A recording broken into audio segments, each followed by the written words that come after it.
Welcome in, everybody, to the Tuesday Early Read Best Bet Show. I'm your host, G-Stack George. I feel like we should talk Survivor. We got the crew, the band back together. Joining me, as always, the man to my, I guess, left, depending on how the camera looks, Christopher Dierkes, the head of trading for Novig, one-time contest winner. And Flop, I'm not a tinfoil hat guy, but ever since you've taken this new gig, and jumped across the counter, you have not given out a winner. You have 3 straight bagels. Are you intentionally trying to cost our viewers money? Is that what's happening here? Look, your words, not mine. I can't deny that, though. That's all I'll say. Charlie Bonds wants to know: are you aware that we're supposed to hammer the books and not get hammered, Flep? I was not aware of that. I need to start learning. So what I've actually done this week is I wrote all my picks down, then picked the opposite side of them. So you're fading yourself. So don't try to fade Flup. He's already faded himself. So in theory, this should be a good week. Also joining us, Clive, TA NFL Better, CleveAnalytics.com. How are you, my friend? Yeah, last time I was on Flup, really, he attacked me from the get-go and tried to go opposite me. I think that was the downfall, by the way. Yes. I think from that point forward, he I attacked his own. I took down Judah. I took down the man from Germany, but I couldn't take down the man from Cleveland. Cleveland, Ohio. I mean, I can't take him down. Yeah, we're tough as nails. That's the problem. And I think Flup forgot to check the newsletter because his triple hammer was against the Tennessee Titans because he was sure that CJ Stroud would be back. Flup, just another reason why you need to be reading the newsletter because CJ Stroud is not going to play today. He's already been on Thursday. He's been ruled out. We'll start off with Buffalo and Houston, the Thursday night football game. Right now, Buffalo is 5.5-point favorites, minus 120. Total is 43.5. 110. Cleve, let's start with you. How are you viewing this game? Yeah, nothing on it right now. I'll tell you, though, if it gets to 6.5 or even, we'll see with the injury reports tomorrow as we get a little closer. But I'm tempted with Houston. I think this has gone a little bit far. I think the look ahead, or at least based on my ratings last week, would have made this, right around 2.5, 3 with Stroud. So, we're cutting through the key number of 3, getting through another key number of 6. I think it's a little stretched. I mean, I was on the Bills last week, and that was dicey for a while. They could not stop Sean Tucker and the run game for Tampa, and they needed a late turnover to cover that game. So, it's not like all those things were fixed on defense. Like, to lay this many points on the road against the best defense in the NFL, which, by the way, last year, Josh Allen struggled mightily in that game at Houston where they lost. I think that I think it'll tempt me enough to maybe pull the trigger at 6.5. But for now, I have not touched anything. I know Kincaid is probably out. I think Shakir was out for personal reasons today, but we'll see. He'll probably play. And then, there's a couple defenders on Buffalo that I'd like to see. If we see some negative news there, that might put me over the edge. Yeah, Flup, does it feel like the market has gone too far? It was 2.5 last week. Then Stroud kind of got ruled out, and now we're looking at a potentially 6. Total was also like 45 in market, 44.5, and we're at 43.5. How are you reading how the market's reacted to the Davis? So I think in spots like this, I almost treat it as an opener because, you didn't know if Stroud was going to be in or out, and now we do. Now we know he's out. So I would consider this almost like this is a couple hours after Sunday night when we've gotten the confirmation. And that's how I read into this. So all the line movements from before, I wouldn't say that Buffalo's gotten a lot of steam. It's just it's updated to new news. So I don't know if if we can anchor to anything before. It's like, has it gotten too far? We don't even know what was supposed to happen before. So it could easily get to 6.5 in my opinion, but could easily drop back. I'm treating this as an opening line, so I don't try to read too much into into this. Yeah, this one's tough for me for a couple of reasons. The one true vulnerability on the Bills defense is their run D, 30th in defensive rush EPA, 23rd in defensive rush success rate. Houston is a team that can't even exploit that. 28th in rush EPA, 32nd in rush success rate. The other thing I look at, Houston's dealing with some injuries. Bills, third in pressure rate, generating pressure on 44% of dropbacks. Houston didn't get their offense going against the Titans defense, which is concerning. Although the Titans clearly had an interior D-line advantage against the interior O-line of Houston. So the Ed Ingram injury is the one to watch. On the other side of the ball, Bills' offense is incredible. Obviously, Josh Allen, second in EPA per play, fifth in success rate. But they do go against probably the best defense in football. I am interested potentially in the under if it gets back to 44 and a half. And I'm starting to have conversations about Houston plus 6.5 at current numbers. And at FanDuel, there's nothing that I like enough to give out. And listen, some people are going to accuse you of giving picks for people to lose. Some are going to accuse me of not doing our recap because of how bad we did last week. So I want to dispel that one out of the way. We'll bring up the results last week. I went 1 win, 1 loss, and 1 push. I won my triple hammer, lost my double hammer, bringing me to 18, 11, and 1 of the season. Flup baggled, as we said, going now 11 and 16. And then our third. Well, it should be 11 and 19, unfortunately, I think, right? Or no? Yes, the math checks out. It should be 11 and 19. Jacob was trying to make you look better. And the third guy went 1 and 2, 1 is triple hammer, 9 and 9. Cleve's going to bring that up to 12 and 9 this week. I have a feeling. And listen, we use all the lines at FanDuel. You'll find FanDuel usually has a lot of the best lines. And as you bet the NFL this season, make sure you do on FanDuel. Celebrate your wins, whether your same game parlay has 2 legs or 10 legs. Always use your legs to celebrate appropriately. No kickoff, no problem. Live betting means the next play could be your play with Next Drive SGPs. If you're a new customer, bet $5 and get $150 in bonus bets if you win. And now you're ready to play your game on FanDuel, an official sportsbook partner of the NFL. Visit FanDuel.com/forwardprogress to download the app today and get started. On Sunday Reset, this graphic got a lot of props. People liked Kay Adams up there. Please play responsibly. Must be 21 and present in select states. For Kansas, in affiliation with Kansas Star Casino, or 18 plus and present in DC, 19 plus and physically located in Ontario, or 18 plus and present in DC, Kentucky, or Wyoming. First online real money wager only. $5 first deposit required. Bonus issued as non-withdrawable bonus bets, which expire 7 days after receipt. Restrictions apply. Gambling problem? Call 1-800-GAMBLER or visit rghelp.com. Call 1-888-789-7777 or visit ccpg.org/Taunton, Connecticut, or visit mdgamblinghelp.org in Maryland. Hope is here. Visit gamblinghelplinema.org or call 800-327-5050 for 24/7 support in Massachusetts, or call 1-877-HOPE-8-HOPE-NY or text HOPE-NY in New York. Call Connects Ontario at 1-866-531-2600 or visit connectsontario.ca. And I could have gone through that ad read a little bit faster, but I wanted to give some extra camera time to Mrs. Kay Adams. Let's move on to Indianapolis and Kansas City. Big game. Kansas City coming off of 2 straight losses, and Indy coming off a bye week. Right now, Kansas City is -3.5, -102 at FanDuel. Total 49.5, shaded 115 to the over. Flup, let's start with you because you're identifying a play that you like here. Yes.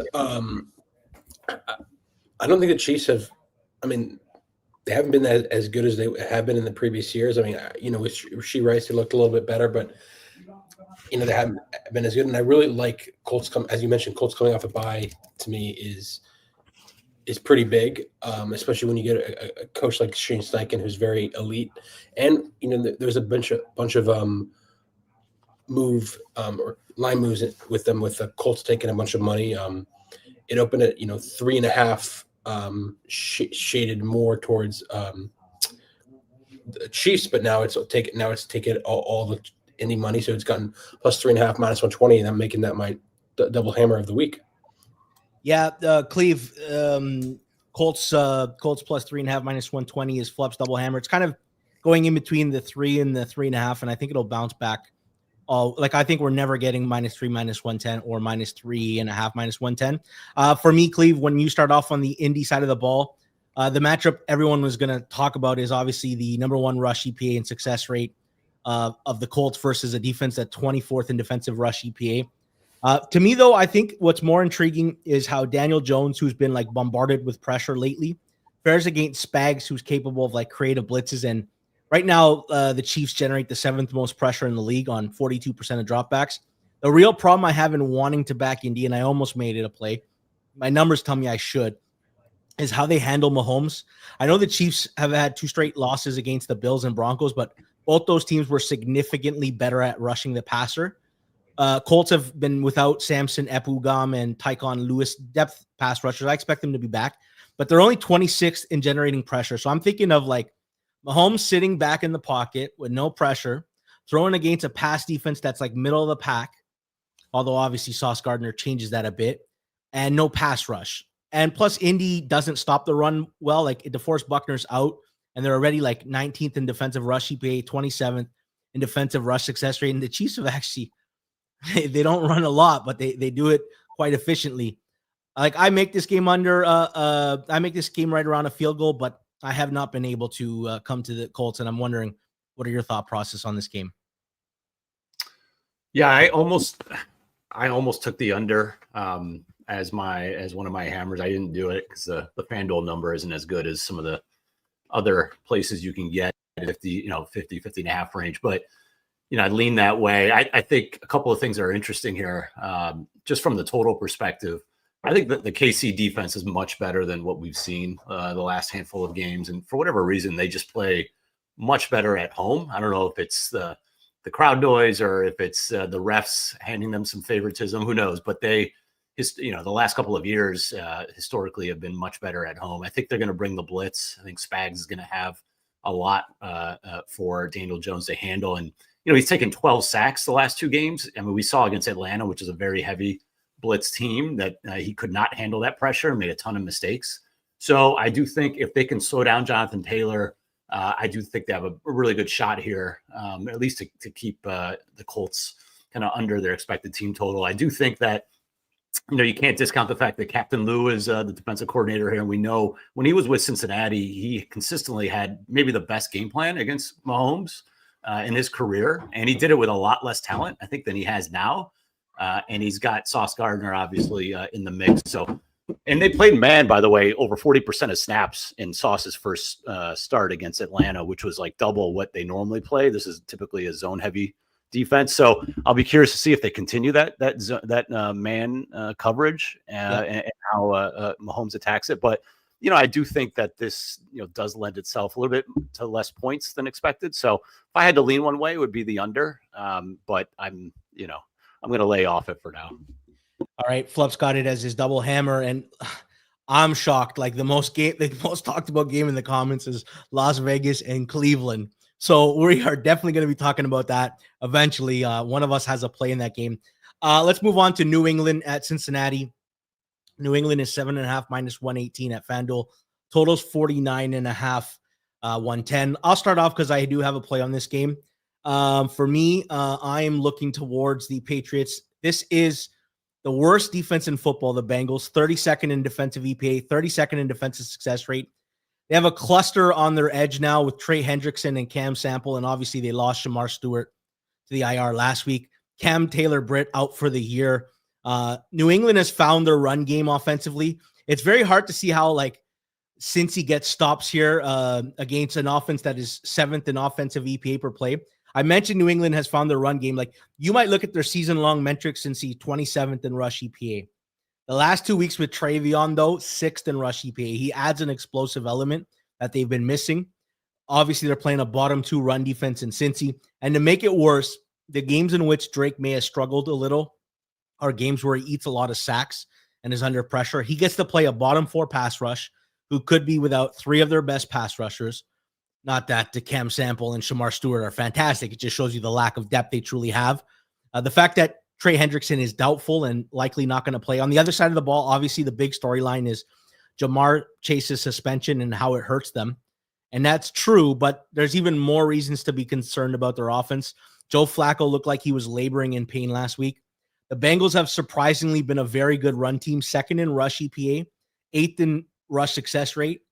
But now they get to play a team in New England that is very, very good against the run, top 6 in defensive rush success rate. Plus, with no Chase there, it takes away the fear of a deep ball. So if Christian Gonzalez shuts down T. Higgins, I find it very difficult to see a path to success for Cincy's offense. And that's why I like New England -7.5, -118 as my double hammer. One of the best prices in the market. You can even grab like the 805, the -8.5 at like -102 juice if you want to drop down the menu. You don't want to pay the vig. I'm just going to put it in as it stands right now. I make this line closer to 10. Cleve, I'm wondering your thoughts of this game. Nah, I think it's expensive, but I'm not gonna stand in the Drake Mays way, and just with the horrible defense of the Bengals and without Cam Taylor-Britt as well. I couldn't get there. But I mean, laying over a touchdown on the road with the Patriots team, it's getting a little expensive with New England, but they keep covering, so it's hard to dispute. But yeah, to me, it's Bengals or pass at this point. At 7, different story, but over 7, it's Bengals or pass, but not do anything with it. Flop market starts at 7. Look ahead was like 5.5. Opens at 7. It's just been New England money since. I guess what's the buyback point for Cincy? Where do we find it? We're never seeing a 10, right? I mean, I think that would get 10 is such a key number. It's has to get bought at 10. I mean, if it isn't, the fact that it's 7.5, 8.5 now, it doesn't make any sense. But I just think this is so funny. So I think this will end up closing around 9. Maybe even we see some 9.5s pop up. I wouldn't be surprised if Circa pops to like a 9.5 because they kind of overmove and aggressive in that regard, and then just it gets bought back to 9. I think this will end up closing 9. But I think this is also funny. It's like if I woke up from a coma and I was like, "What's the game in the what's the spread in the Pats Bengals game?" And I hadn't seen this regular season, and be like, "Oh, it's 8. Oh, that makes sense. Bengals are favored by 8. No. Pats are favored by 8 because a lot has changed, obviously." Yes. It's pretty crazy. Like the value for so that line opened 7. I mean, they had to have known. I mean, we talked about in our chat Sunday night that Chase is likely to get suspended. Like, how much was that already factored in there? Because, like you said, the look ahead last week was 4.5 or 5. It was not 7. So did that, and New England had already played. So I don't think the line moved that much just because of the Steelers game. So, I mean, how much was already baked in, and how much is the market giving Chase credit? Literally 5.5 to 7.5, 8 through. Like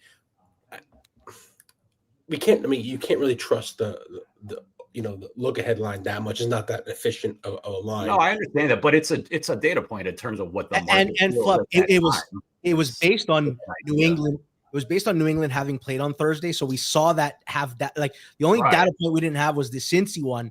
The problem, Cleve, when I get into it, this is like I can't believe I'm saying this. I'm agreeing with XS. The Bengals defense. I'm trying to see. I don't know how they make a single stop on New England's offense with no pass rush, and Drake May comfortable.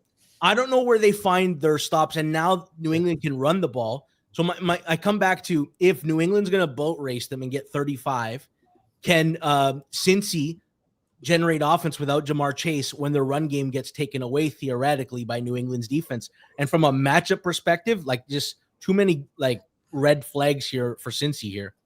By the way, no Milton Williams hurts New England along that D line. I mean, look, you're almost talking me into the over. Like, why not just if you like Cincinnati, just pair it with the over because it's probably the way. Do you really trust the Bengals offense to get anything without Jamar Chase? I mean, you still have T. Higgins. T. Higgins is not a slouch. I know you got Gonzalez there, but Drake London beat him up. It's not impossible to beat him.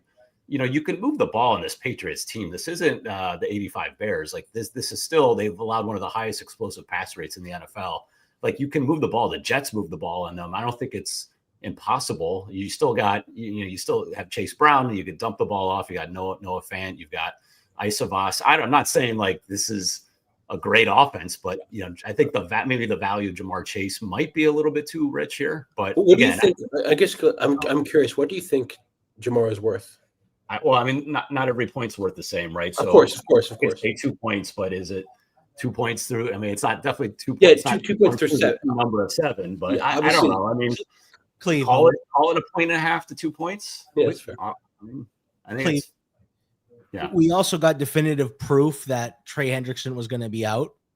And we got the story of Cam Taylor-Britt. Not that he's been great, but another corner to already weak group went to the IR. So I think like it wasn't just the Chase thing. I think there was a bunch of stuff. And then people were just looking at the matchup like myself and were like I got -7, -105, and yet I still am betting at this number. I still like Cincinnati. Yeah. I'm just looking at the other side is all. Yeah, of course.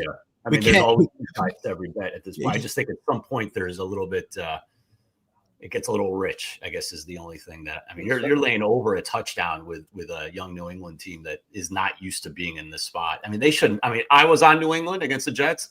They should not have covered that game. That was a perfect environment for them without Garrett Wilson, with Justin Fields at home on a short week against a rookie head coach, and they still needed a miracle at the end to cover that game. So that's just all I'm saying is on the other side is looking at from a valuation standpoint, it feels rich to me. But yeah, no, I take your point. Let's go to Pittsburgh and Chicago right now. Chicago is 2.5 -120 at FanDuel. Totals 44.5, shaded 120 to the over.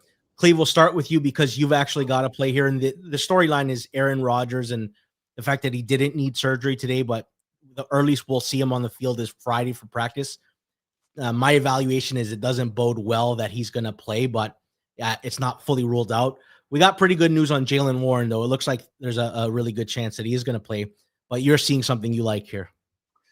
Yeah, I mean, this is like the Spider-Man meme, right, where they're just pointing at each other. This is the two teams that are the luckiest teams in the NFL consistently, and it's like I keep fading the Bears, and now I'm like I found my match. This is my fighter. I'm fighting the luck box Bears, who are number 1 in EPA on offense, number 2 on defense. I mean, 22 turnovers they've generated on defense. We saw it last week.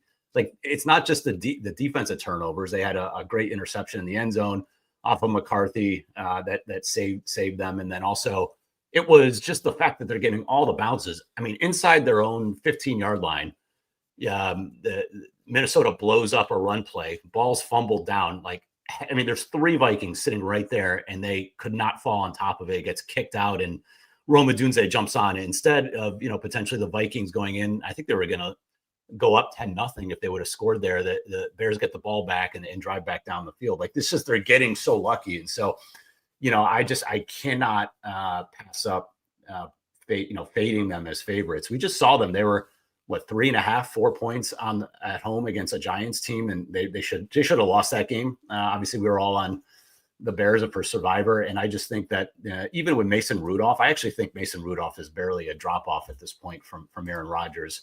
So I don't consider that a problem if he starts. The Bears suffered another injury in the secondary. Tyreek Stevenson left the game last Sunday. He may not play. They're already dealing with multiple injuries. I don't know if Jalen Johnson's going to play yet, but they're battling injuries with TJ Edwards too. So a lot of issues with that defense for the Bears. I just think that, and you could find, by the way, you could find 3s in the market. This is the best price for FanDuel, but I just think the Steelers are, definitely not. I don't think these are even teams. I think the Steelers are better overall.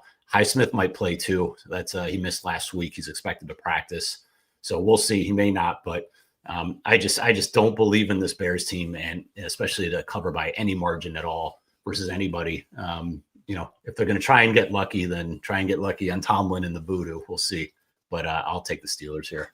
Yeah. Flop, one of the puzzles that we always try to solve is when the backup quarterback is in and we're like, what's that worth? What's the drop off? What does it mean? It feels like with Rodgers and Rudolph, it's like not much. Like Rudolph's not bad, comparable to like current form Aaron Rodgers. How are you reading this market here? Well, I guess my question, it seems you don't think Rodgers is going to play, right? You agree with George, like. Wait, he's not going to play, though. You said, yeah. I don't. This I'm taking this with the mindset that it's going to be Rudolph, and I don't. Yeah. I mean, probably gets back to 3 if he doesn't play. I don't think it gets. So their question: why not wait?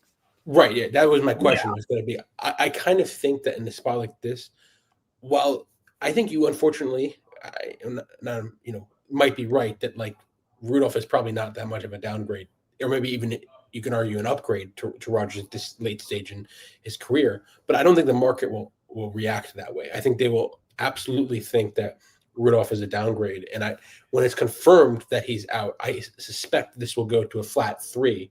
So to me, I actually like your play here, and I want to play the Steelers here, but I'd rather wait and play them later in the week when I can get a flat 3, which I think is what will happen. And I think you can get 3s right now in the market, as you know.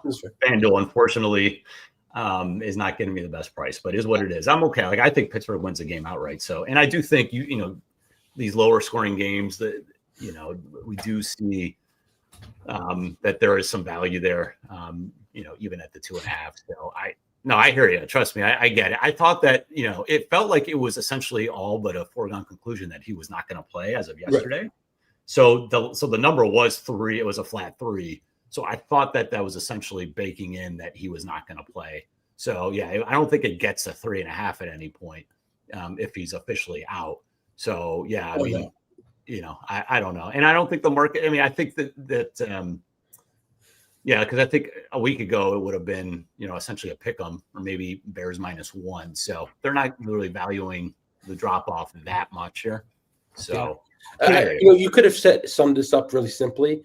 And 2 teams that survive on voodoo. Let's go with the voodoo master himself. Yeah, I'm picking my fighter. I told you got to fight fire with fire. I'm going Tomlin versus the Bears voodoo.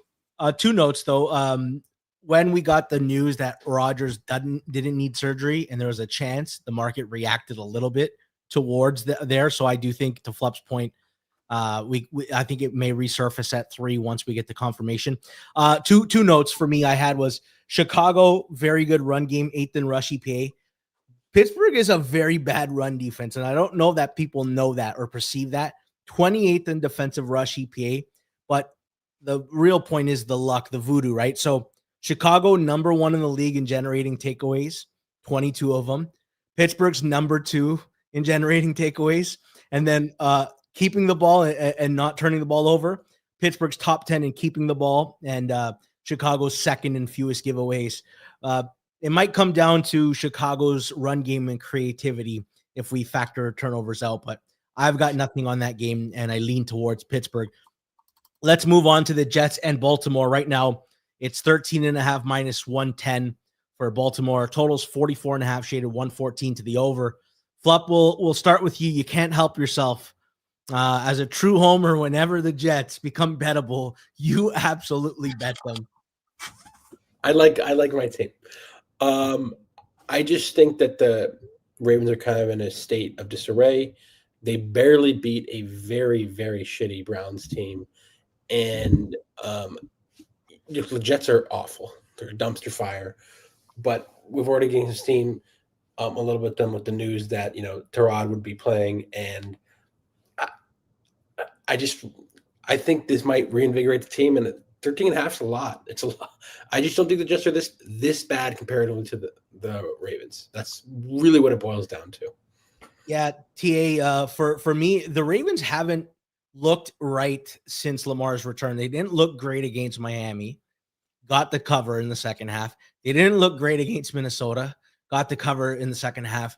And they didn't look good against Cleveland. I know Cleveland had a lot of luck to have short fields, but they're being priced as a juggernaut again, and it doesn't feel like they're playing like a juggernaut just yet. Yeah, I do think their defense is good, though. Like they've got everybody back on defense, so that is definitely going to be a problem. But yeah, I think Tyrod Taylor is a decent upgrade from Justin Fields. He can actually push the ball down the field and make quick decisions. So, like, if you're going to, if you want a quarterback when you're getting that many points, he's a good guy to have. I had him against the Bucs earlier this year as a decent sized underdog, and he covered that game. Like he consistently covers as a starter, as a big underdog. That's just the type of play. He doesn't make mistakes. The type of quarterback he is. He's a good guy to have in a backdoor situation. So, yeah, not much more on this game. I think the Ravens defense playing well, but yeah, I don't mind the side for Fluff. I was going to say that I think both these teams have weird things in their defensive data where they're both underrated defensively. Baltimore's defense is currently like 22nd in defensive EPA, 16th in defensive success rate. But since that Houston game where they were missing everybody, since week 6 and on, 4th in both defensive EPA and defensive success rate.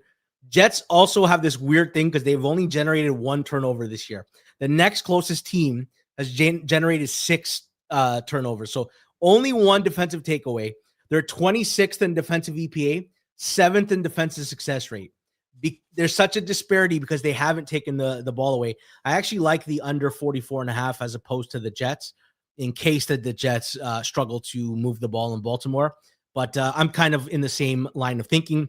And listen, if you're enjoying the stream and the breakdown and the analysis, please just smash the like button and subscribe if you're not doing that. If you're watching us on Twitter and X, thank you. But jump into the YouTube stream, man. Get into the conversation. We're having a breakdown. Xshesh is educating everybody in the chat. Connor Cardle and I will have a conversation about my Kansas City number in the Discord, which we'll promote later. But honestly, it's I enjoy the Tuesday Best Bet Show, and if you get any value out of it, please smash the like button. Let's move on to Seattle, Tennessee. Seattle right now is 13.5-point favorites, -108. Total is 40.5, shaded 114 to the over. Clive, I want to start with you on this game. How are you looking at it? I got nothing. These are the types of games I hate. Like laying 13 points on the road in the NFL. Like I just want no part of it. I'm not going to back Tennessee because it's painful doing it. You need a very specific type of game like last week to back them. Last time they were big home dogs to the Chargers and somehow found a way to cover from a punt return touchdown or kickoff return touchdown, and otherwise they get kind of blown out, but they still covered. I hate these types of games. You got the Seattle off of that big game against the Rams going across country. Like what's their motivation here? Like if you're going to lay this big of a number, you need real motivation. Like you need their full attention. And I just don't know if they've got it. So, but I have no interest in backing Tennessee. So not much more on my side for this one. Yeah. Connor thinks I have interest in backing the Titans. I absolutely do not. I got in with the Titans last week. Will not be on them. I think this is a disaster waiting to happen for Cam Ward. Seattle generates the most pressure in the league, 46% of dropbacks, and they do it while blitzing the 7th least amount of time. So Cam's going to be under duress, and he's going to have to deal with clogged passing lanes. I think that's a recipe for disaster. I find it hard to see how Tennessee moves the ball in Seattle, like either on the ground or through the air. On the other side of the ball, I don't know if Tennessee can handle the pass game of Seattle. They're bottom 10 in defensive dropback EPA and success rate. Seattle, as long as they're not stubborn and trying to run the ball in Tennessee, which is actually good against the run, 10th in defensive rush success rate, then I think Jackson Smith and Jigba can have a game. I will say one thing, though, and I will make a little bit of a case for Tennessee, or maybe it's a case for the under. The interior of Seattle's O-line is in trouble right now. They lost Jake Sundell last week, their center. Now, I still like their backup center. I think they're about even. But Gray Zabel, their left guard, who wasn't very good, their rookie, he might have avoided a long-term injury, but he might be missing this week. The one thing that the Titans have good is an interior D-line. Jeffrey Simmons single-handedly almost beat the Texans last week. Him, Tavondre Sweat, and Sebastian Joseph Day could cause problems for Seattle if they're stuck on trying to run the ball. There's nothing for me in this game. I can only lean Seattle, but Tennessee team total under might be the look, depending on what price it is.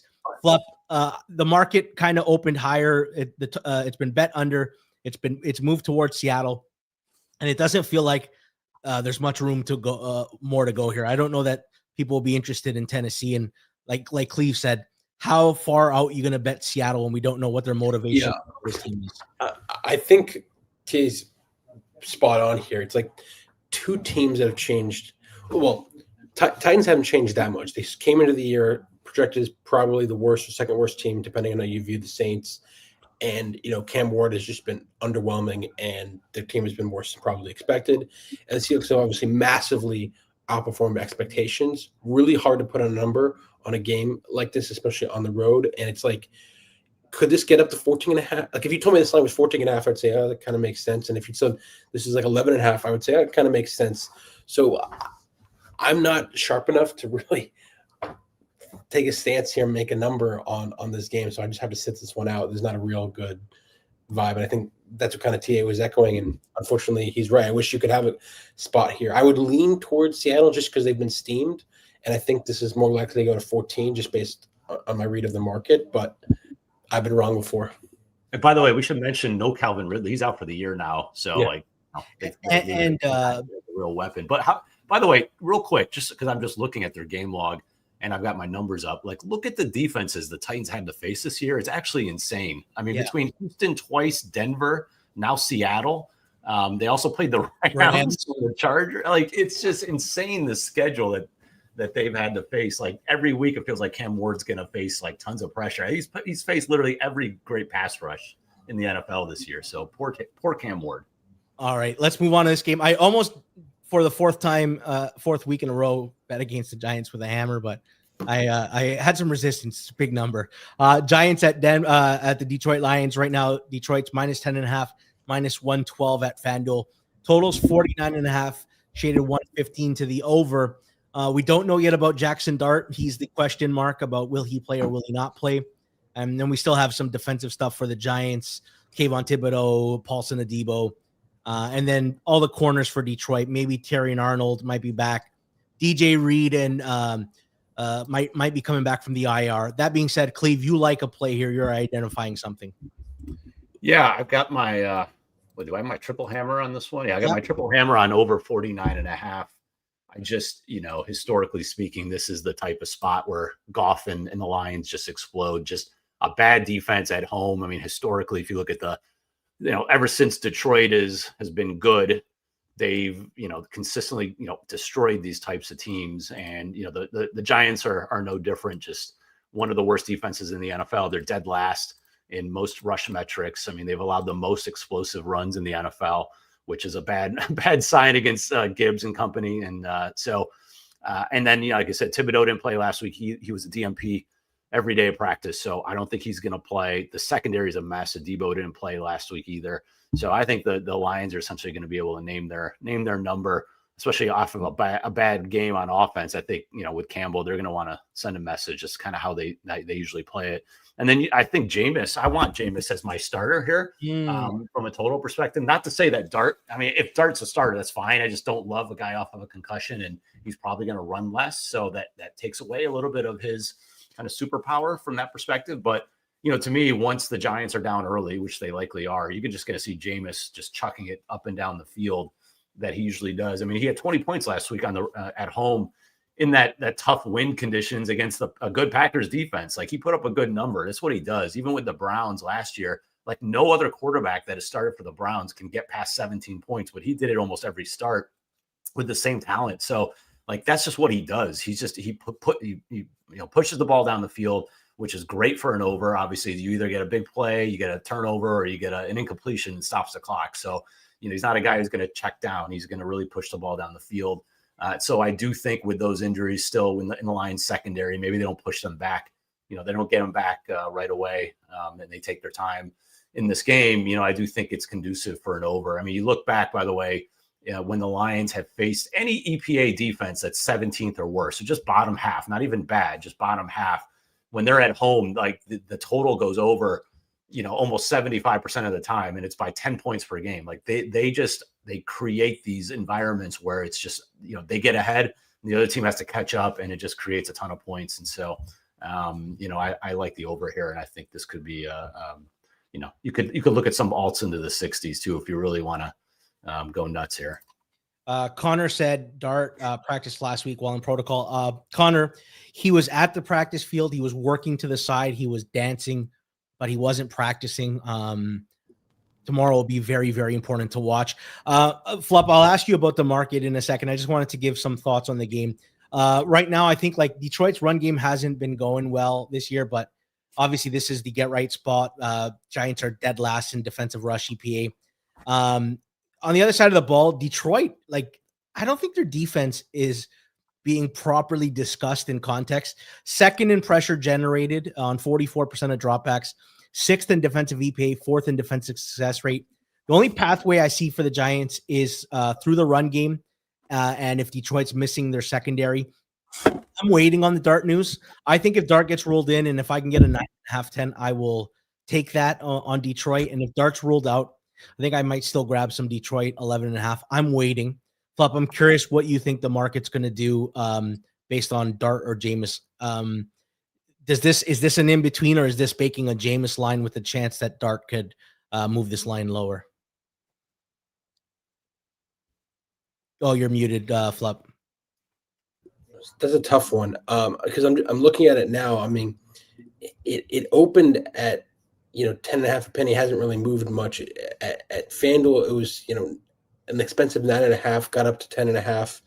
So I think the market is basically saying that Jameis is going to be playing, and I just want to. So I don't think we're going to see too much movement further from this. I do think if Dart does play, then we'll see this well under 10.5. Probably a 9.5, 9, maybe even 8. But I don't think from this point on, it'll probably maybe bounce from 10.5 to make maybe a 10 will pop up here and there, which there is currently right now, 1 on the board, and then get bought back immediately to 10.5. And I think, just one thing that I like Jay's play a lot here, another point, Jameis might be good for 5 touchdowns in the form of like 3 to the Giants and then 2 to the Lions. So, in terms of pick sixes. So Jameis is like the ultimate over quarterback. He's just a legend. And he doesn't give up. The back door is always open for more points. Like it could be down 30-10, and he's trying to score with 2 minutes left. It doesn't matter. I mean, and by the way, the thing I'll say with Dart though, you got to be careful because the concussion, first game after concussion, history tells you that there is a quarterback performance drop. So I wouldn't just like jump head first if anybody's interested in the Giants just because Dart's playing. Like there is a performance drop, so you got to be careful there. And they're not going to run as much. I mean, he already said, publicly he's not going to run as much when he comes back. So that's what I'd be careful of with Dart. Yeah, I'm waiting for the Dart news, and I'm going to bet accordingly. Jameis also had 3 interceptions dropped by the Packers, 2 of which the Packers' own defenders knocked it out of the other defenders' hands. It was like a comedy of errors for Green Bay. Speaking of Green Bay, Minnesota at Green Bay. Green Bay is 6.5-point favorites, -112 at FanDuel.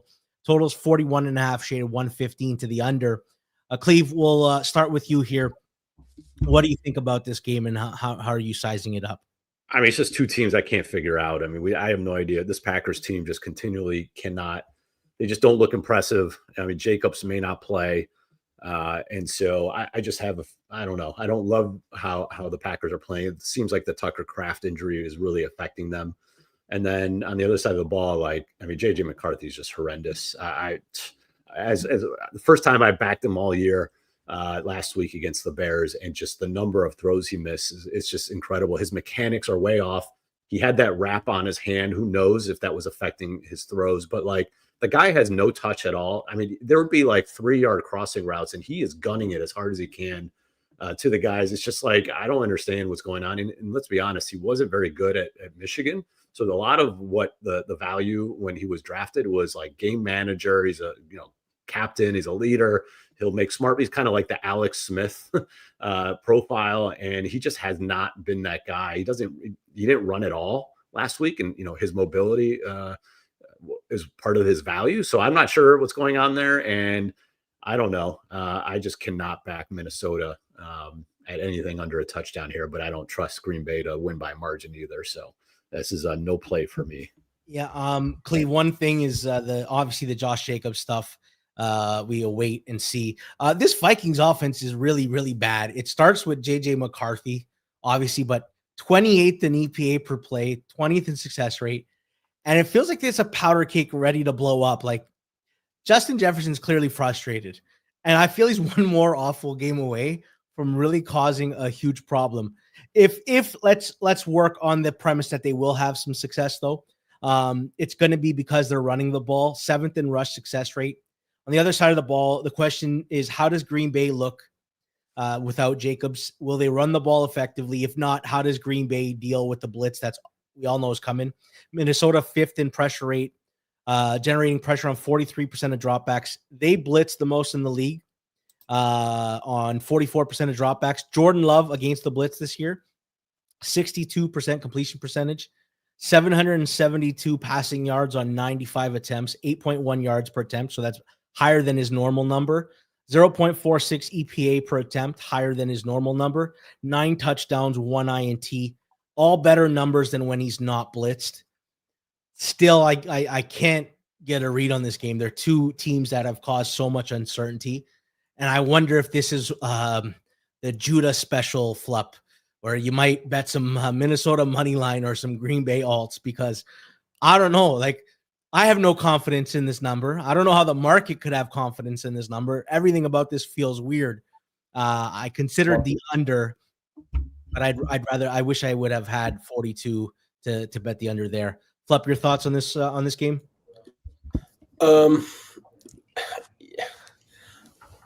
I mean, I have really no idea about this one.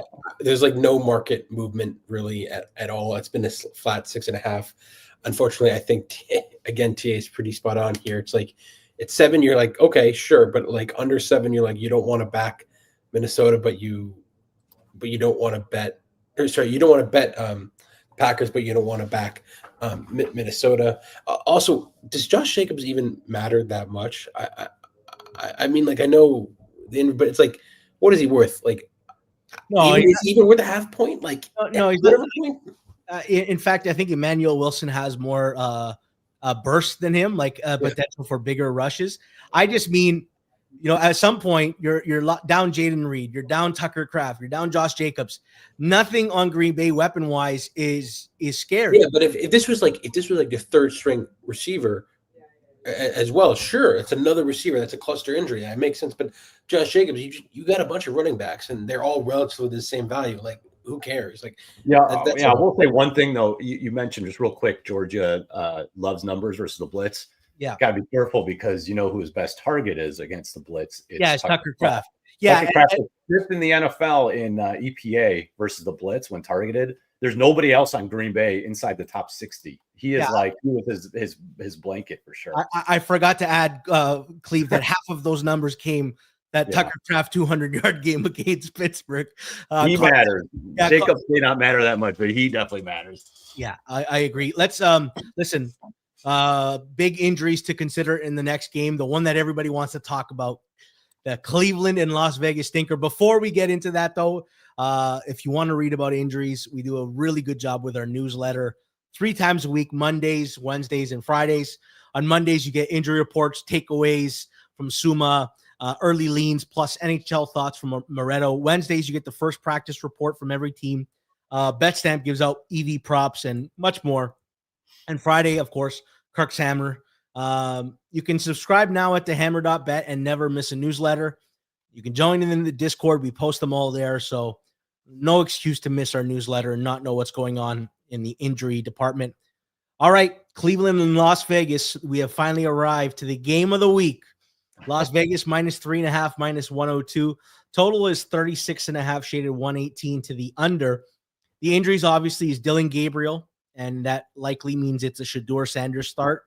And then the other 2 injuries are potentially Jack Conklin and Cam Robinson, both offensive tackles for Cleveland out. Flip, in a game of so much uncertainty, you said, you know what? I'm very certain about my triple hammer. What do you like here? So, before the show, I was like there wasn't that big of a sample size. Let me just look how he looked EPA wise. So I loaded up, my favorite site, runningbackdon'tmatter.com/stats. And I looked at it and I said, where is Shedeur Sanders? And, the quarterback efficiency. And I see he's all the way at the bottom with the worst EPA per play in the league with 10 plus snaps and far below CPOE as well. So look, I'm half trolling, half serious in the fact that obviously sample size is nothing. It's hard to draw anything from there, but he looked horrible. I know he had that truly incredible 3rd and 10 completion that was out of this world. But besides that, what? That throw was against all odds. Yes, against all odds, exactly. But even that, he was pretty bad. And I think there's a reason why he quote unquote fell 5 rounds, why he's had all this thing. He's really bad at QB, and it's his first game.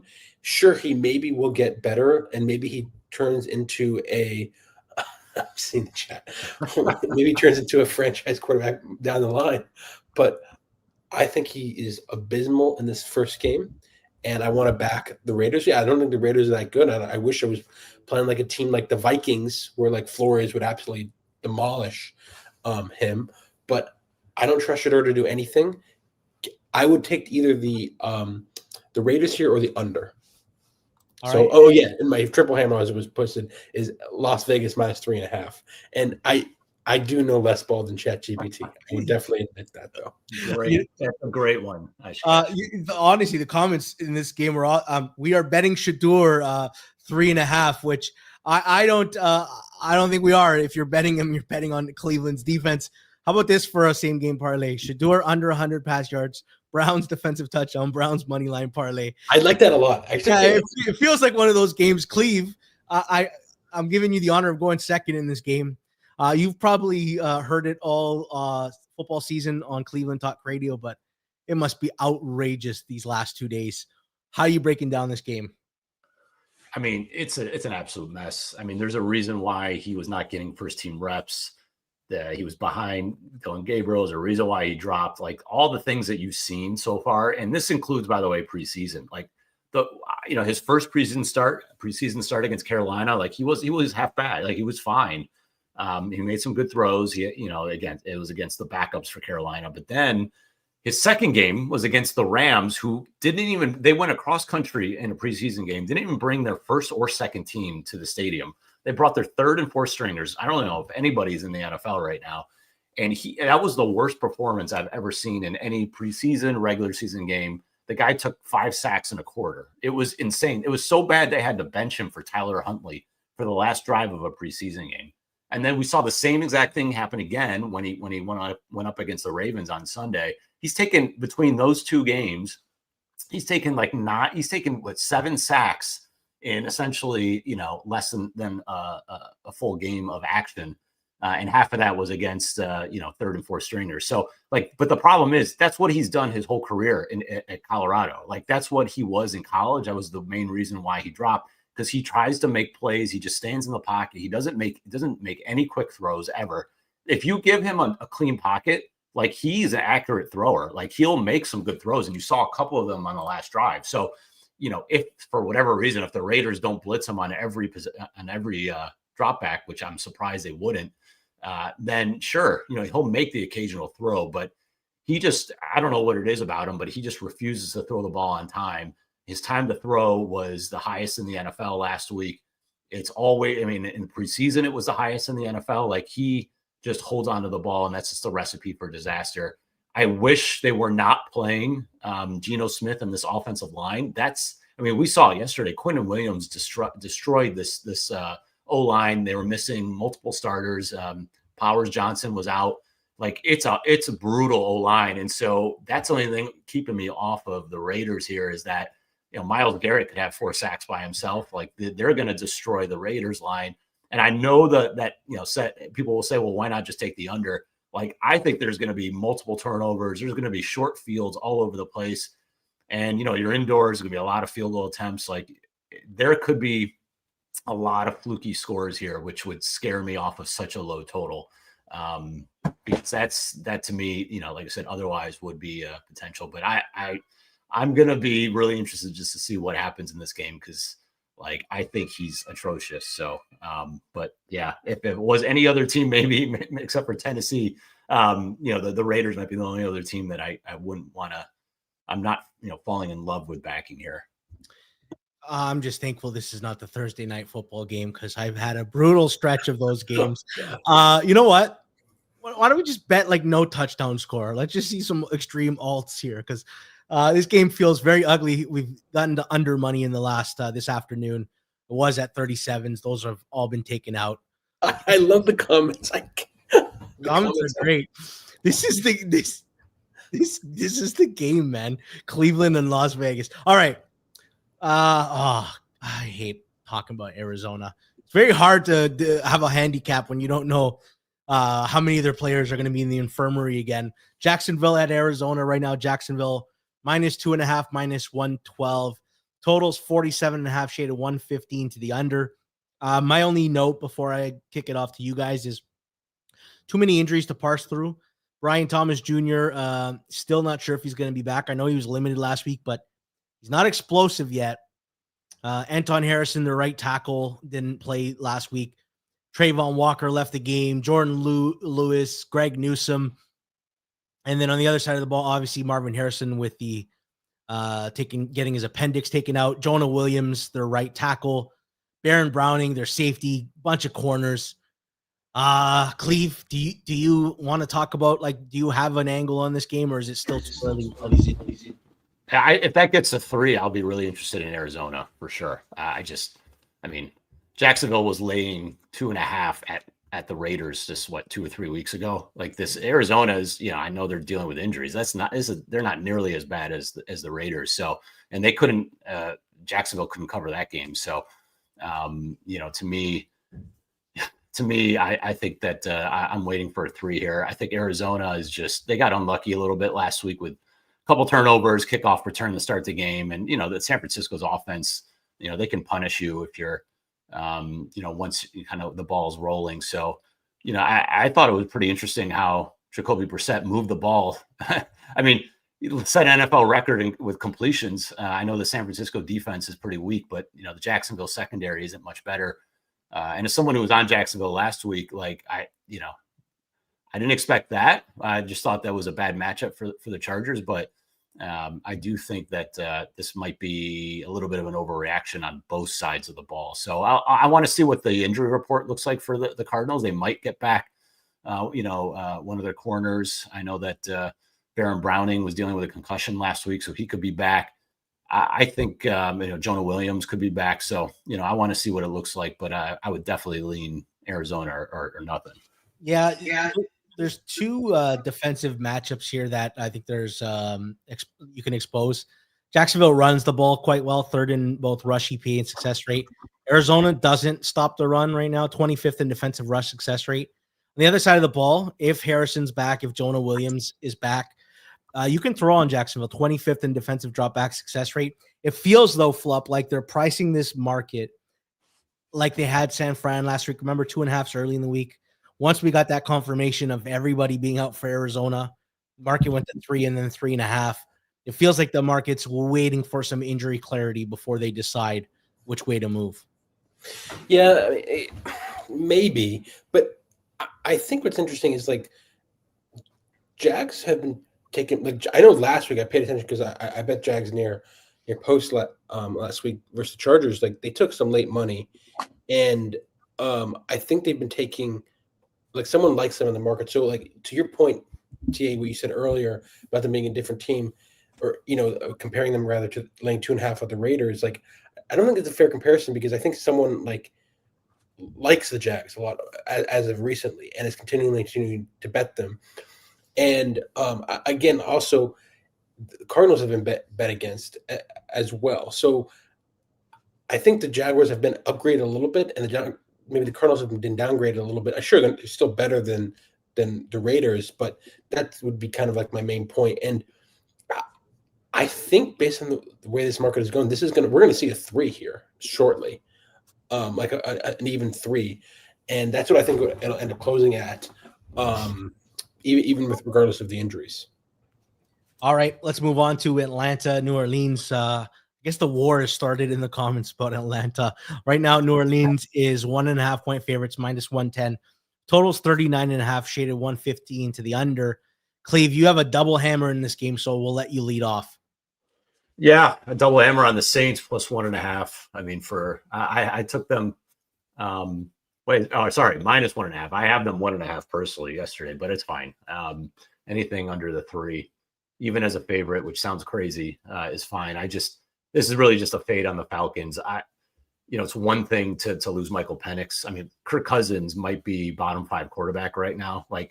He's been terrible. He's 41st out of 44 quarterbacks in EPA and 40th in CPOE. He was horrible in his one start against Miami, where they got blown out. And I think it's a real downgrade from Penix, which is saying something, because Penix hasn't been very good. But we saw in the second half of that game, he didn't do anything last week. He can't move. He's stuck in mud. And now you're going to have to deal with an offense with no Drake London. I would say that Drake London maybe is the most impactful wide receiver of any wide receiver in the NFL, just because of who's behind him. There is nothing. There is a wasteland of wide receivers in Atlanta without Drake London. He's so valuable to that offense because they dropped down to Darnell Mooney, who's been one of the worst receivers in the NFL this year from an efficiency standpoint. He had that broken collarbone in preseason he was dealing with. There is nothing behind them. I mean, it's David Sills, Casey Washington, Cardell Hodge. Like, they've got nothing out wide. So you've got a statue quarterback who's essentially completely washed, no receivers, and you're going up against a pretty game Saints defense, which has been pretty good this year, and they faced one of the toughest schedules in the NFL. So I'm fine laying the wood here. I think that Tyler Shuck has been good in his 2 starts.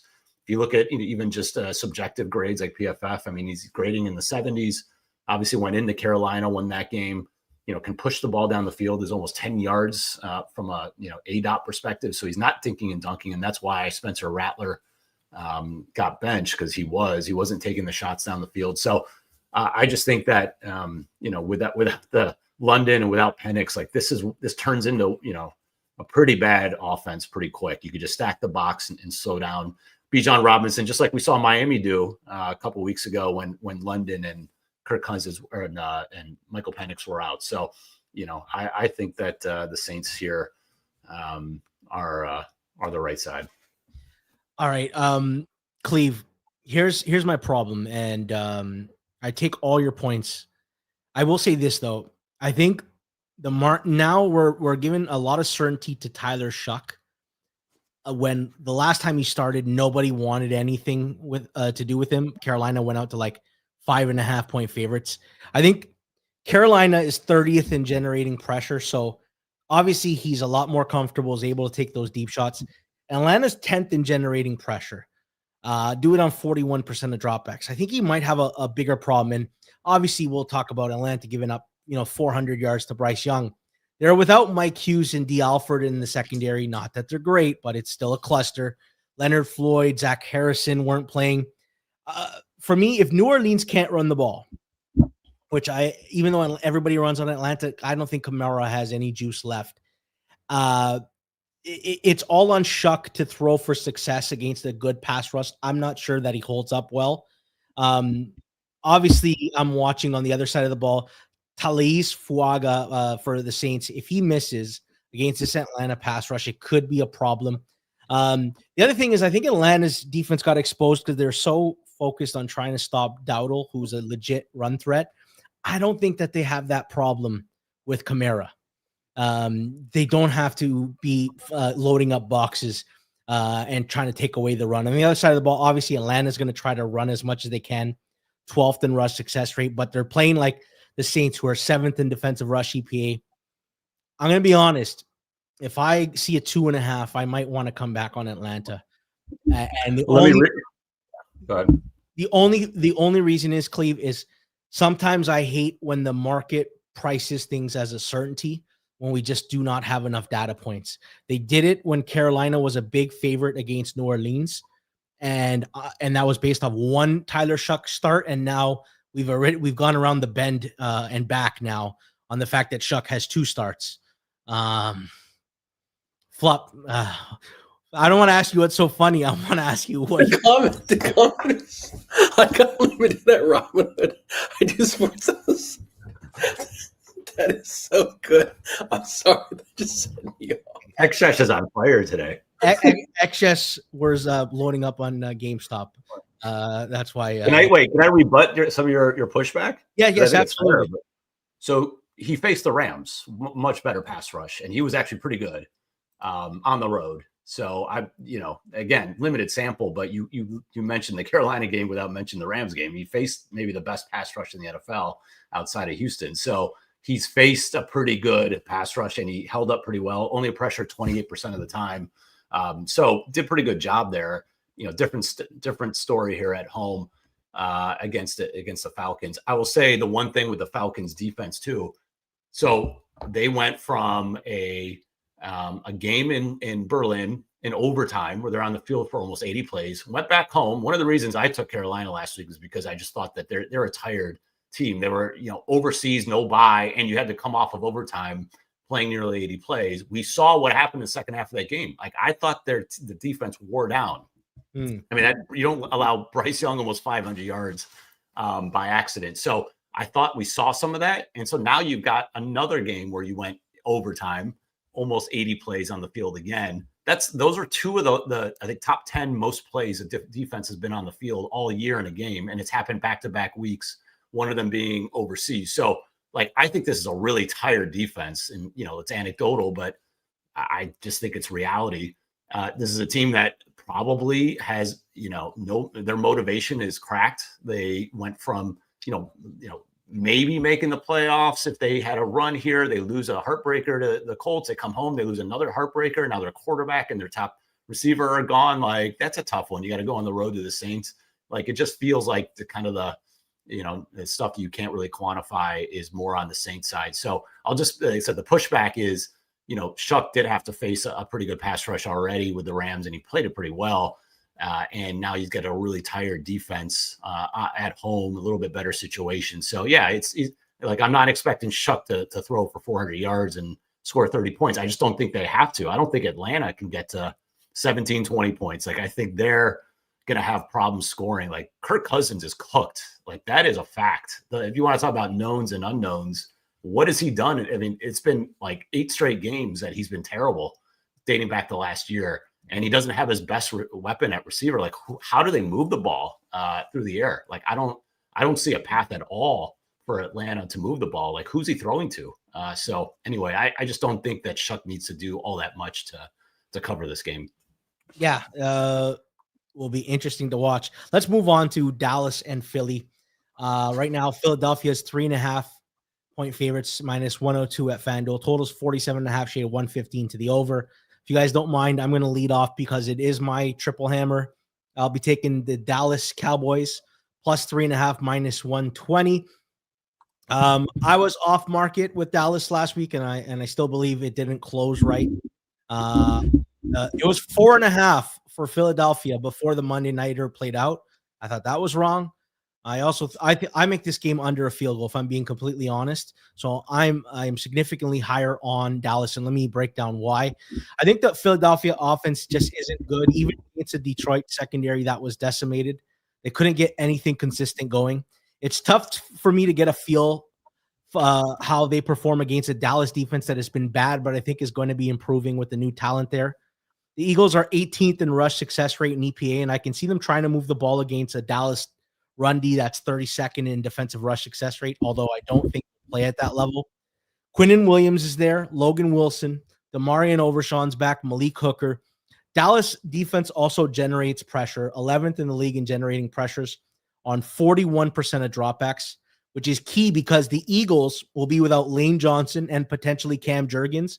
So I can see a world in which the Eagles get overwhelmed in the trenches. The key on the other side of the ball, Philly's defense is obviously much improved since acquiring Jalen Phillips. They also added Michael Carter, and Nolan Smith has returned. They go up against a Dallas offense that is electric. Cowboys run the ball well. They also have too much firepower in Pickens, Lamb, and Ferguson. This game feels like a coin flip that either team can win. I'm getting over a field goal here. I am higher on Dallas than market. I wanted to give the under, but the money has come and gone too far at this point. Dallas is a bet for me, plus 3.5, minus 120. It is my triple hammer. And Clive, I will kick it over to you. What do you think about this game? Yeah, I'll give you credit. You were well ahead of the Dallas stuff all week last week. So, I know you wanted to take them Survivor. So I give you all the credit on identifying the Cowboys early. I actually have under 50.5 from yesterday afternoon before the game. It got steamed to 47.5 now. So it's a no play. But yeah, I think the Dallas defense, I know, is against the Raiders, but you could just see it's a totally different unit. They already were getting pressure. So, and then the Eagles, banged up O-line and just Jalen Hurts, who, it's just really hard for them to cover big margins anymore, especially against a team that could actually score. So I do like that side. All right. Flup, how are you reading the market? 4.5 Eagles before the Monday Nighter, 50.5 total. We're at 47.5, and the Eagles are down at 3.5, minus 102. Have you ever seen, and there's places where they're a -3, minus 120 right now. Have you ever seen such a market correction based on one game? This late in the season, it's pretty shocking. And I think what's most shocking to me is the total moves down, and like I guess is the market saying that okay, the Eagles' defense was better than expected and their offense was worse than expected? Like I don't. I'm just like I don't understand why the 3 points isn't coming solely off of basically the Eagles, because the Eagles' move was not, the spread was not that aggressive as a move as compared to the total. So that kind of makes me like Dallas here a lot more. So I agree with G-Stack here. And in these spots, when you have these massive moves and these immediate, money just come in, it makes me like to go with the steam. I mean, there has been no resistance on the under. The under is just getting crushed down. Love that. And I haven't seen any resistance on the Cowboys spread. So this makes me think we could see even less than 3. It could close at 2.75. Would not shock me. I'm with you. I make it. I'm not going to divulge how strong I am on market on Dallas, but I'm under a field goal, and the number's not 2.5. So we'll leave it at that. Let's move on. Before we do, please smash the like button. You guys have been a great audience. The comments are on fire. Just smash the like button. It helps us in the algorithm. It gets us in front of more eyeballs. I think a lot of people get value out of the Tuesday Best Bet Show. We're the first Best Bet Show in the betting space. Like, we do it on Tuesday. We are ahead of the curve.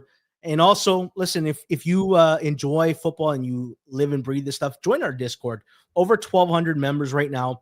Rob's giving out fair prices on primetime touchdown scores. Clive Bixby started sharing his team totals, and he's killing it. You can join right now at discord.gg/hammer to jump into the Discord and be a part of the conversation. You can message anyone directly, any of the creators as well. Let's move on to the Sunday night football game. Tampa Bay at the Rams.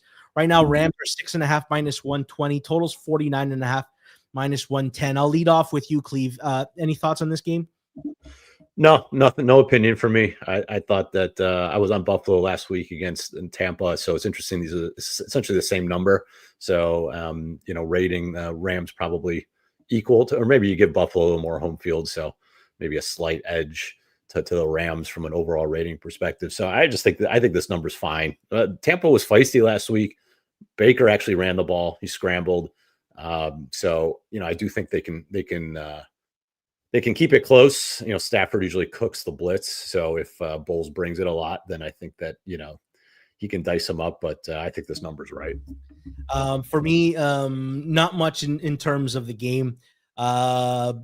Question is, if the Rams can't get it, they like to be balanced on offense. And if they can't run the ball against a Bucs defense that is second in defensive rush success rate, I wonder what happens to the Rams if they're just chucking a whole bunch. Bucs last week missing 2 pass rushers, Hassan Reddick and Marquise Watts, plus Jamel Dean leaves the game early.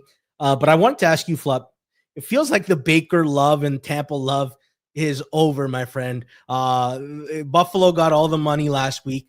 Tampa starts off 5-1. I think they're 6-5 now, or 6-4. They've won 1 game in the last month of football. Is this thing going to 7? It feels like the market doesn't want to find a Tampa number yet. Yeah, I think this is going to 7, unfortunately. I mean, the market is screaming that this is going to hit 7. This is kind of how the early moves are. I kind of want to back them because I like Baker a lot. I'm still a fan of him. But the market just strongly disagrees. I couldn't believe it. I was watching last Sunday, and Buffalo was sitting at Buffalo just got steamed for 10 cents at post. I was like, what the fuck is going on? So I think we're going to see something similar to that in this game. All right, let's move on to the last game of the week, Monday Night Football. Right now, Carolina at San Fran. San Fran is -7, minus 110. Some money has moved, and it's making me question my play, but let's move. You know what? Sorry about this. I'm doing this in real time. Right now, San Fran -7, minus 110. Totals 48.5. Shaded 115 to the under. So I'm a big injury guy, and Rob and Clive are discussing this on Sunday Reset, and Rob didn't watch the game because he's at the baptism, and I said, I think Bryce Young's hurt. I know he left the game early and comes back, but he was laboring the rest of the fourth quarter.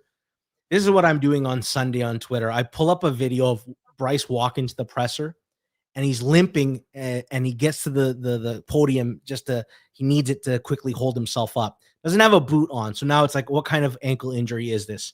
And this is a Monday game, so we won't get true confirmation until Thursday. But usually that information gets out if it's a high ankle. Usually he'd be wearing a walking boot. It makes me believe that Bryce Young's going to play. So let's just start on the assumption that Carolina, Bryce Young's healthy. I can see the Panthers having a lot of success on the ground with Dottle against a run defense that's 28th in defensive rush success rate. They'll be without another linebacker, Tatum, Bethune. Just the injuries are piling up for the 49ers. The Niners are also bottom 3 in drop back success rate, and I could see a Tet McMillan, Xavier Legette having a good game. Legette was electric last week. 49ers dead last in pressure rate at 29%, which leads me to believe if Bryce has a clean pocket and San Fran does a poor job of covering everybody, they can move the ball. On the other side of the ball, well, we finally see the 49ers offense as close to healthy as it's been all year. Purdy's back. The O-line is intact. Pearsall's back. The only one missing is Ayuk. This is an interesting matchup. Panthers are 5th in defensive rush success rate. So I expect a higher than expected pass rate from San Fran, especially when you consider Panthers are like the 3rd worst at generating pressure on just 32% of dropbacks. All this to say, I like both the over 48.5 minus 105, and I like Panthers +7 minus 110. Before I lock in my single hammer, it'll be one of those two. Clive, why don't you give some analysis while I think about how the market's moved in the last hour? No, I mean, I kind of lean your way just because it's really hard to lay this kind of number with the defense that San Francisco's throwing out there at this point. Like, they're getting 0 pass rush. Like I said, they just gave up what did Brissett go, like 42 of 49 or something, like, with no receivers. So it's really hard to lay this kind of number against anyone with a pulse. And like I said, Dowdle could eat some clock. They could run the ball. I think Carolina's defense has been a little bit more feisty than what people would think. So, that is interesting. I will say they play very heavy zone defense, and Brock Purdy led the NFL last year in yards per attempt against zone. So I don't think he has enough of a sample yet this year to really make any case. So that would be one thing. The middle of the field could be open. So, I'd be a little bit nervous there, but I do think that I haven't checked the weather, but if the weather is at least holding up, the total is always in play, I think, with these Niners games going forward, just because their defense is so atrocious. I mean, there is no pass rush in that defense. So, I do think, I would lean your way. I don't love either side though right now. All right, Flup, you're the market purist. Well, you're going to get mad at me. I've been enjoying the tradition of the last few weeks, which is Carolina gets bet against at post. Eager sends in the chat, in our group chat, what is going on? Why do people hate our team? And they still cover and win outright. And I think that might happen this week again. Maybe not the win part, but probably the cover part. So market purist, okay. I'm going to give out +7 minus 110 as my single hammer for Carolina. There's a 7.5 out there. Flip, yell at me. Tell me why I have such an ego that I believe I'm smarter than a very sharp book in market. Yeah, I mean, I'm not going to, because I actually think it's okay this early in the week because the limits are relatively low. If you think you can take off market number, or if you can take a worse than market number on Tuesday, and you respect, I don't hate it. If you do this on Saturday, I would be ripping my eyes out in disgust. All right. I get Flup's approval. I'm getting approval from the guy who is triple baggled. Flup. I feel confident about that. Exactly. Do you even want my approval? I mean, it's been so bad. We'll take it. +7 minus 110. We'll call that my single hammer. And that wraps up a banger. This was a banger show. The audience was on fire. Before we do our thank yous, let's pull up our recap to see what exactly everyone took. I'm on Dallas +3.5 minus 120 as my triple hammer. Flup's on Vegas 3.5 minus 102 as his triple hammer. Cleve's on the Giants Detroit over 49.5 minus 115. My double hammer's New England 7.5 minus 118. Flup's on Indy +3.5 minus 120. Cleve's on New Orleans -1.5 minus 110. And single hammer, you just got my Carolina +7 minus 110. Flup's on his own team, Jets +13.5 minus 110. Flup, it worked out for me. I triple hammered on my team as a homer, so there's nothing wrong with going with your own team. Clive +2.5 -102 is his single hammer. And that does it for us. Thank you, everybody in the crowd. You've been a great audience. The comments were on fire. If you haven't done it yet, please smash the like button one last time before you leave. Helps us in the algorithm. Thank you to FanDuel, our sponsors. Did a great job. A lot of good lines. I like that FanDuel doesn't, fall in line with the market. They price all their totals at a half point. So there's going to be a winner or loser. There's no pushes on totals at FanDuel. Thanks to Clive and Flup. Great analysis. I always enjoy doing the Tuesday show with you. Thanks to Jacob for producing. Good luck with your bets, everybody, and have a great rest of your evening.